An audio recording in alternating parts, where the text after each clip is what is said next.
দিবস আসলে আমাদের সামনে বিভিন্ন শ্রমনীতির কথা তুলে ধরা হয়। দুঃখের বিষয়, কোন নীতি আমাদেরকে আজ ৫৫ বছরে স্পর্শ করতে পারেনি। প্রিয় দেশবাসী, আপনারা যারা এখানে উপস্থিত রয়েছেন, আপনারা দেখেছেন ১৯৭১ সালে ২৫শে মার্চ বারবার পাকিস্তানি বাহিনী এই ঢাকা ইউনিভার্সিটির ভিতরে যতগুলো রিক্সা চালক ছিল সবাইকে নির্বিচারে হত্যা করেছে। ৫৫ বছরে একজন চালকও সেই হত্যার বিচার পায়নি। আমরা ২৪ এর একটি বিকল্প দেখতে পাচ্ছি।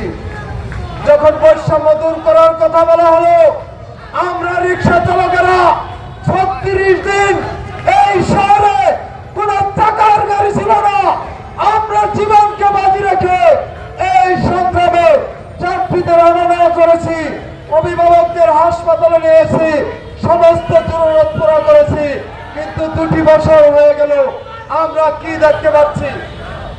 আমরা রিক্সা চালকদের কোনো ভূমিকায় রাষ্ট্রের কাছে দেখতে পাচ্ছি না।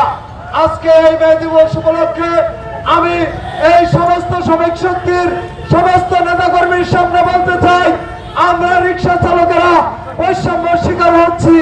আমাদেরকে